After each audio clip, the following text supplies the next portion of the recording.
So okay, do this. Okay. Now you are you're coming to me, okay? And I want you to take your fingers apart. Now I'm a refrigerator. I want you to open the refrigerator. Come here, open my refrigerator. No, you got to take your hands apart and open the refrigerator. Open the refrigerator, okay. Reach into the refrigerator and get a Coke. Close the refrigerator. Drink the Coke. Ah, me Chinese, me play joke, me put PP in your Coke. Oh! That's one of the first jokes that I told. Do you remember the first joke that you ever told? No, I don't. No. Do you know when I was a kid, I used to watch Howard Stern, like, all the time when I was a little kid. I've never watched it, man. Oh, no, I watched his TV show. I loved it. I was a 13-year-old idiot savant watching Howard Stern. He inspired me and the Kielbasa Queen and Aluminum Foil Man and Underdog Woman. Do you like Underdog Woman? Oh, she was wonderful. I'm subscribed to Underdog Woman on my YouTube.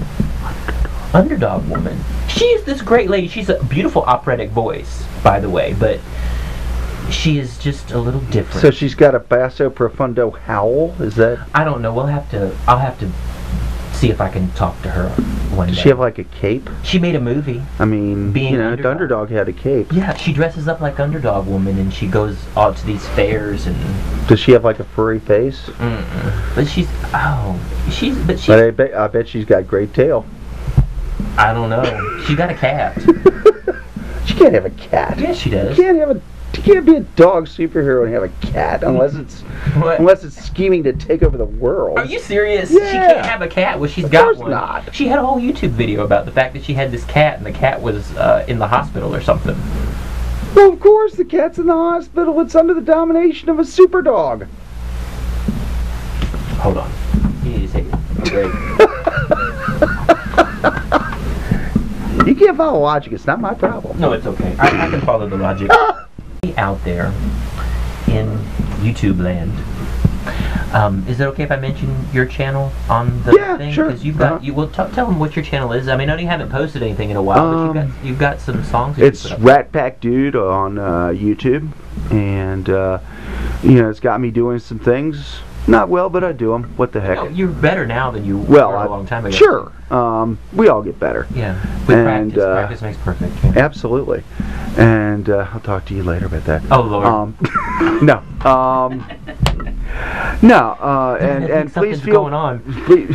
It's all platonic. It's strictly platonic. It's really platonic. It's strictly platonic. It's platonic. If it were any more platonic, I'd be in the other rally. I mean, I like the platonic. I'd be across the street. Yeah, at the church. I'm surrounded by churches on all four sides of my house. Isn't that funny? Damn Buddhist. I moved into this town and it's like churches all around. Churches all around. It's a southern city. It is a southern city. It is. Oh my goodness. All right, but I like where I live. I mean, this is it's very nice. Place. I mean, it's for what it is. It's great. Yeah. I like it. You come visit me if you want to. Well, you are. Yeah. I don't know who else I'm talking to right now, but 111 East Main Street. Don't give out my address. I'm sorry. Actually, that's a Chinese takeout place. Let me read that again. And order number 13. You know, you've inspired me to do things in my life, and I went through a period of time, just to let you know, where I was emotionally distraught over a certain individual, which is not. It's neither here nor there anymore. I've come to terms with that situation, but it almost made me stop singing, because I find that you can become addicted to people too, things that, as far as love is concerned.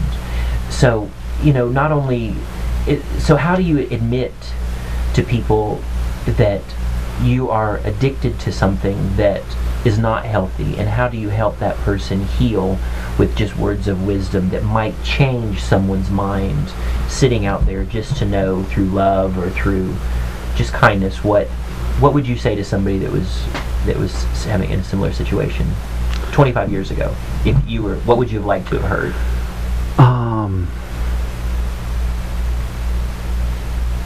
This too shall pass. I get in areas even today where it looks like the road ahead is just desolate and filled with dread, and it's really not. And that my feelings aren't facts; they will change, and other things people will impinge upon myself and get me to change my view. Also, don't give up before the miracle. I've had some friends do this, and I don't like it, but in fact I don't like it so much, I'm going to say that suicide is the coward's way out, and suicide is one of the most selfish things that you can do, because you leave a lot of confused, heartbroken people behind. Give it one more day, and then give it a day after that. Don't give up, even though it seems awful. You know, I'm not a spiritual giant. I've got, you know, some few words of wisdom, but, you know, mostly I think from my genetics and my upbringing, I'm just pissy enough that I'm not going to give up. They are not going to win, and I'm not paranoid, but, you know, whoever is against me is not going to win, and if I give up, they win. So that's my that's my well of wisdom. So quickly, you made me think about something else really quick. So do you believe, just from what you said, the battle is internal most of the time, so we're not really fighting any other individual person? Yeah, everything of mine is perception. Mm-hmm. I mean, I perceive you one way. That's not necessarily the way you are. Right. I can perceive this wall over here one way. That's not necessarily the way it is. It could be purple. It could be purple. But it's actually, what color is that? It's foamy. Foamy. It's foamy. It's the matting to keep the sound down in the room. But, you know, my perceptions have to be, I have to be teachable. I have to be willing to learn new things, and at the same time go, no, this I know for sure. You know, I'm an okay person, and I'm gonna make it. And it's a balancing act. When you get that balance down, you let me know, because I still don't have it, but I strive for it. So, I mean, is it okay to talk about being gay for just a second? Okay. So, the thing is we're both in the same boat. I mean, there's probably people that I know at work that are probably just going to be like, oh, I didn't know that, but who cares? I don't talk about it because it should not be a big deal. I don't need to be flaming out there to tell people that thing, because I am just an individual. And this may be one of the only times that you hear me speak about this, but I could go off on a rant about something later on, but that is just normal. But do you think that your predestined preference of choice as far as who you're going to be with emotionally and lovingly had anything to do with the society's stipulation upon gays during the period of time that you grew up? Do you think you could have started this thing because of things that were going on then? When you say started this thing, you mean recovery, or? Well, no, I mean, drinking, or becoming addicted to anything. Do you think that the connotation of the stereotypes and the way people thought back then, do you think that had anything to do with your actions? It's possible, I suppose. I don't think it had a great deal to do. Undoubtedly, young people today have it much easier. I mean, you know, all you have to do is look on the internet, and you can see any sort of, you know, coupling imaginable. And if not, you can get it referred to. And you know,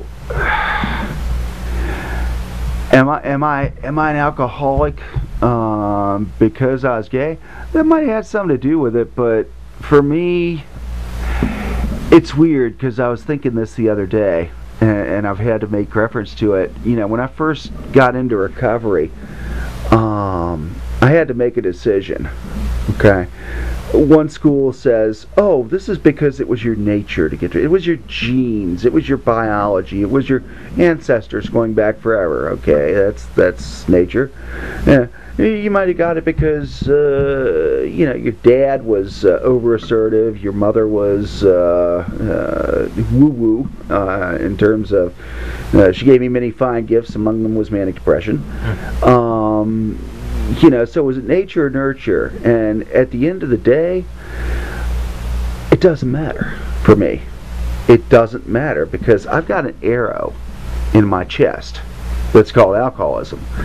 Now, arrows tend to have barbed points and they have feathers. Cause you say you really can't pull it out one way or push it another. You need help to get it out. I needed help, and so it really doesn't matter to me which one it is. It just is. I will say that it was somewhat oppressive when I was growing up, the attitude towards homosexuality, but I don't get to have a time machine and go reinvent my own past. I could have one of those, but I'd be in Central State before you knew it. It was what it was. I'm glad people have it easier nowadays. Sometimes I envy them, but what was. I can't change it. So, regardless of your situation, what I'm taking from this is the words of wisdom that I would give is, you can do it. Yeah. You can do it. I can sing the song from the producers. Is that really from, how's it go? You can do it, you can do it, you can make your dreams come true. You can do it, nothing to it. we can do it again. I had my little shake thing. I use this on stage when I sing a couple of songs I do with this thing. I practice. I mean, it's my rattle. It's my rattle. There's some, what is so funny about that? What? That song, it just reminds me of every belly dancing film I've ever heard. You can do it? No, the rattle. Yeah. This is not belly dancing. This is called the, this is not what it's for. I hold it in my hand because this is how I play it. Because I don't have any congas. I haven't purchased my congas. I mean, I would probably do okay percussion-wise, but this goes on a percussion kit, and you spin it. You're not supposed to shake it. I use it as a shaker because it's got a good handle on it. So, but this is called the Rhythm Tech, the Scratcher. The Scratcher. I also use it as a rattle. So Rhythm Tech, you have a great thing here, and I may have invented a new use for it. Hopefully I did. Now I can have a sponsor. Yes. No, that's Rhythm Tech. I mean, Rhythm Tech. Yeah. Anyway, I like belly dancing. I have a friend that's a belly dancer. I need to have her on my show. Rhythm. My first computer that I owned was, God, I think it was IBM 460. Oh Lord. I had no it had very limited graphics capability, and you could do two things on it. You could type and you could play one of those ancient Zork games. But the Zork game was where you go, ooh, L for left, R for right, and you wouldn't see it on the screen. You just see the description of the words. It's like. But you thought that was high tech. It was high tech at the time. You were going off on that. Oh yeah. You were loving it. Sure, that was prior to 93. 93. Yeah, because that's when it really. I had a Coleco computer, or a computer by Coleco or something at one time, long time ago. Coleco Vision. Do you remember? Do you remember those Cabbage Patch Kids? Do you remember Cabbage Patch Kids? Sadly, I do. Sadly, you do. But no, Cabbage Patch Kids were great. Xavier Roberts lived in Georgia. I used to live in Georgia a long time ago, and I don't know if it was true or not, but he supposedly lived on top of the Four Seasons Hotel in Atlanta. I never saw him. I mean, at the hotel. But what was I doing at the hotel? We can talk about that on another show. But I used to go to the Four Seasons a lot in Atlanta and wait for celebrities to come out of the hotel. When they would come to town, I would meet them. I met Tony Bennett there. The first time I met Tony Bennett was at the Four Seasons in Atlanta. The second time I met Tony Bennett was here in Virginia, just recently. Yeah. Yeah. So, well, 2 years ago, almost 2 years ago. But but that he was nice. I mean, he probably wouldn't know me from Adam, but I mean, he was always really nice. I think he's a classy guy. He seems like a classy guy. Have you ever met any celebrities? I met George Takei about 30 years ago. So what was your impression of him? Quite honestly, homosexual. Even back then? He was never what you call moderate or discreet. He was just sort of flinging his hands around, and you know, they kept it a secret for a long time. But everybody thinks George Takei is this wonderful internet presence, and his stuff is so wonderful. Let's face it. I mean, this guy waited so long to come out that, you know, one of Samantha's husbands from Bewitched came out before he did. Oh. I mean, that's just a slap in the face. It's like, why aren't we listening to Darren on the internet instead of this Chinaman thing? Is Darren still alive? I think he passed on a couple of years ago. But which Darren was it? Was it Dick or Dick? It was, I think it was Dick Sargent. It was Dick or Dick? Dick or Dick. Dick or Dick. Yeah. Yeah, which Dick was it? I don't know. One of them. Yes. The gay Dick? They always cause trouble. Yeah, the gay Dick or the trailer Dick? Well, trailer Dick? No, I felt so bad because when they showed Dick York, the first Darren, on the thing, and he was living in a trailer with his wife, and he was on oxygen, and I mean, he on Inside Edition or one of those television programs. I remember seeing that when I was a little kid. You know, but I liked both Darrens. I really liked both. And the funny thing is when I was a child and I was watching the reruns, I did not know the difference between the two Dicks. If I'm not Darren, I don't need to be doing this impression. Okay. But maybe we should let them see it anyway. Okay. So I put my glass. You know how he was always on Hollywood Squares? Yes. And he was always talking like this. Hi. What was the John Davidson? So you be John Davidson on the Hollywood Squares. And Charles. Yes. Let's proceed with this question. The woman's husband came back from the honeymoon and said, "My wife has an awful lot of blank." Derriere. Can I see derriere? Probably wouldn't be there at the time. That was a bad Charles Nelson Riley impression, wasn't it? It was. It was bad. But I have the glasses. Hi. I sound more like Jerry Lewis. You do, actually. I love Jerry Lewis. I hate Jerry Lewis. Why? Jerry Lewis, he had his own casino in Vegas. That's probably why I hate him. Oh, Lord. I've just never appreciated Jerry Lewis. Oh, Jerry Lewis. Never. I like... Hey, lady! Is that better? Yes, actually, that's a better impression of Jerry Lewis. I really do like Jerry Lewis. But what makes me mad is when people say, I say, do you know who Jerry Lewis is? They're like, yeah, I love it when he sings Great Balls of Fire. I'm like, no. Omit the middle name. I'm like, no, the guy who was hosted the telethon every year. I used to watch that every single year, like when I was a kid. I used to record it, and then I would bootleg the songs so I could listen to Maureen McGovern sing Amazing Grace every single year, because she sang it every telethon. And at the end of the show, when she would sing, well, she wouldn't sing at the end, but when she would sing Amazing Grace, she would hit this note that would just knock them dead. I mean, she had one hit. The Morning After. Yeah. From the Poseidon Adventure, I think. But isn't it funny, Cliff? How do I know all this stuff? Where was I born? Where did I come from? Nick at Night. Nick at Night. I don't think it was Nick at Night. I don't know where it was. But anyway, so I think that Maureen McGovern, and we got totally off subject there, but anyhow, so we are going to sing a song together. Are we going to sing a song together? We're going to sing a song together. Let's see. They'll know the song as soon as it starts, but I think that since in the respect that I've met Tony Bennett, and you love Frank Sinatra, you probably met him before. You emulate him. Well, never met him. Never met him.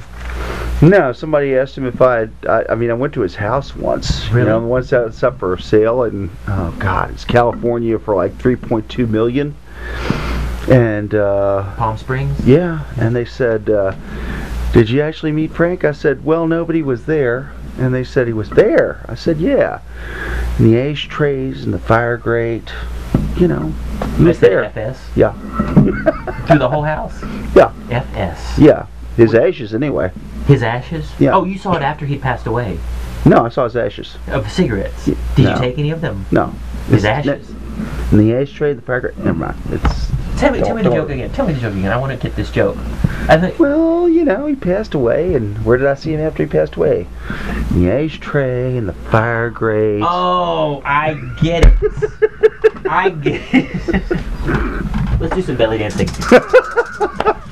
All right. I guess that'll be my part. No, it's all right. It's good you didn't eat that bean salad for dinner. True. Yeah. So, all right. So we're gonna sing a song. I'm gonna take Tony's part. You take Frank's part. You want to be Frank?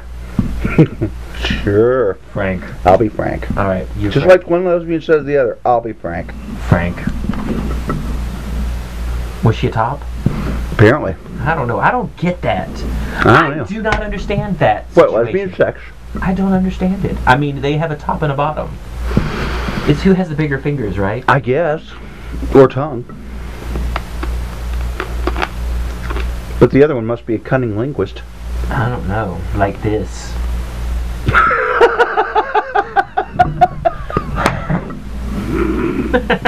Sick. Sick. Sick, I tell you, sick! Steve Martin and Eddie Murphy? Yeah. I don't know anything about that. Brilliant movie. I wish I could remember the name. You're sweating. Brilliant. Well, that's because I'm near you. Huh? Oh, okay. Yeah. Well, I naturally give off a lot of heat. Yeah, well. We had to turn the fan off so it wouldn't make noise on the microphone. I apologize. It's That's hard to okay. be warm under all these lights in here. Yeah. Yeah, the one. Let's sing our song. Okay. All right.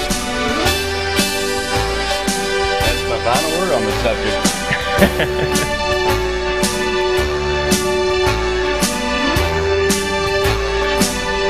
Start spreading the news. I'm leaving today. I want to be a part of it. New York, New York. These vagabond shoes are longing to stray right through the very heart of it. New York, New York. I want to wake up in that city that doesn't sleep and find I'm king of the hill. Yeah, I'm top of the heap. These little town blues are melting away. Gonna make up a brand new start of it in old New York. If I can make it there, I'll make it anywhere. It's up to you, New York, New York.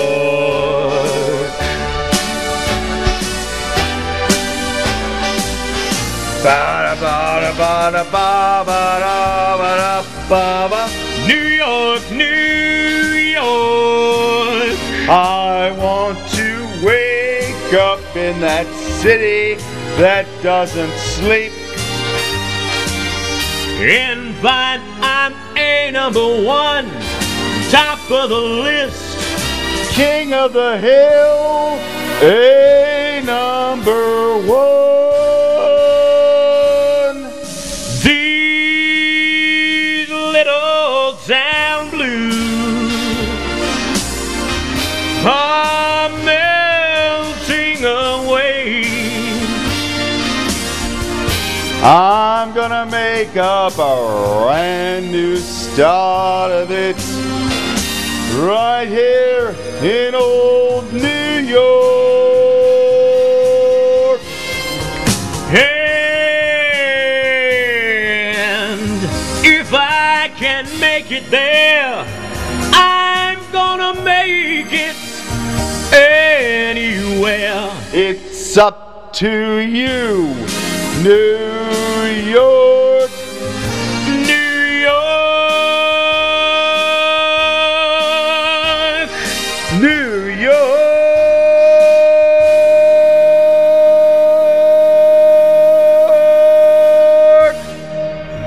Where did you learn to hold a note that long? Bobby Darin. Bobby Darin. Mac the Knife, 13 seconds to the end. Bobby Darin. Maybe next time we can do a Bobby Darin song. Well,